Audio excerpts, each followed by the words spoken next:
दिल्ली में जो सीजेपी का प्रोटेस्ट चल रहा, पूरे देश के स्टूडेंट्स का प्रोटेस्ट हो गया, वहां पुलिस की बर्बरता दिखी और छात्रों को दौड़ा दौड़ा के पीटा गया। तो डॉक्टर संदीप सौरभ जी हैं, विधायक पालीगंज के सीपीआईएमएल से। क्या कहेंगे सर, आप भी छात्र नेता रहे हैं। और हम भी जाकर के आंदोलन में शामिल भी हुए हैं अभी दिल्ली में। दिल्ली में देखिए, जो शिक्षा और परीक्षा को लेकर के आंदोलन चल रहा है, वो लंबे समय से छात्रों के अंदर सरकार की नीतियों के चलते नाराजगी है और ठोस 3 तात्कालिक मांग। नाराजगी तो कई मुद्दों पे है, लेकिन अभी जो पेपर लीक का एक लगातार सिलसिला, 100 से ज्यादा पेपर लीक हो गए इस पूरे मोदी सरकार के कार्यकाल में। तो पेपर लीक की समस्या और जो नीट का पेपर लीक हुआ, नीट समझिए कि सबसे बड़ा इम्तिहान एक तरह का देश का होता है। पहले इसकी परीक्षा सीबीएसई लेती थी, तब तो शिकायत कभी किसी को नहीं मिला। ये एनटीए जो आया, एनटीए को लेकर के भारी नाराजगी सारे तबकों में थी। पेपर लीक हुआ, लोग धरना पे दिए, और जो आंदोलन के साथ सरकार का रवैया रहा, सबसे ज्यादा चौंकाने वाला, अफसोस करने वाला वही है।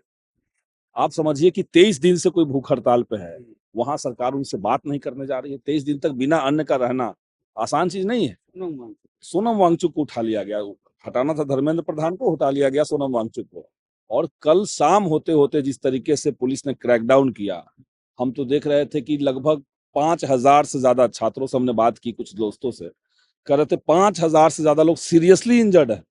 छोटा मोटा जो चोट लगा है वो तो अलग है, 5,000 से ज्यादा छात्रों को गंभीर रूप से चोटें आई हैं, लोग भर्ती हुए हैं, सर फटा है। और प्राइवेट बिना वर्दी में भी कई सारे लोग ऐसे थे जो बिना नेम प्लेट के थे, वर्दी में थे, बिना वर्दी के थे, डंडा लेकर के गाली गलौज कर रहा है लड़कियों के साथ, किसी को भी पीट रहा है। ये बड़े पैमाने पर हुआ और आंसू गैस छोड़े गए, जबकि ये पूरा प्रोटेस्ट था, एकदम शांतिपूर्ण तरीके से हुआ था। कोई उस तरह का भड़काऊ नारे नहीं लगे, ना किसी तरह के हिंसा छात्रों की तरफ से हुई। लेकिन तब भी सरकार का जो रवैया था, एकदम आतंकवादी की तरह इनको ट्रीट किया गया और बहुत शर्मनाक।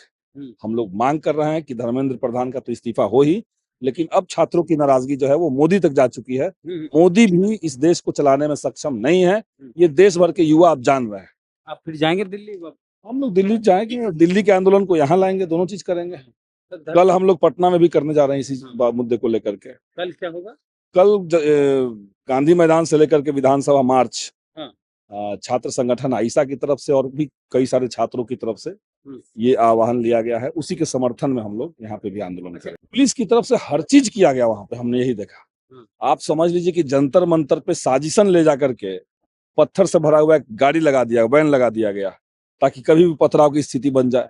ये पहले से लगा करके रखा हुआ था। कुछ गाड़ियां टूटी हुई थी, उसको वहां ले जाकर के रख दिया गया था। तो पुलिस की पूरी प्लानिंग थी, पूरी तैयारी थी कि किसी तरीके से आंदोलन को भटका देना है, गुमराह कर देना है।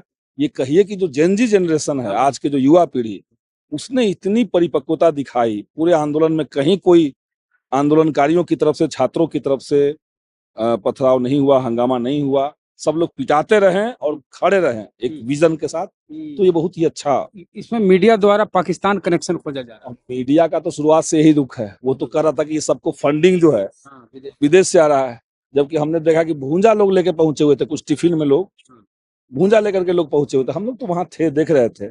सब छात्र लोग खुद से। धर्मेंद्र प्रधान के विभाग को बदल दिया जाता है तो देखिए, मामला तो धर्मेंद्र प्रधान का केवल है नहीं।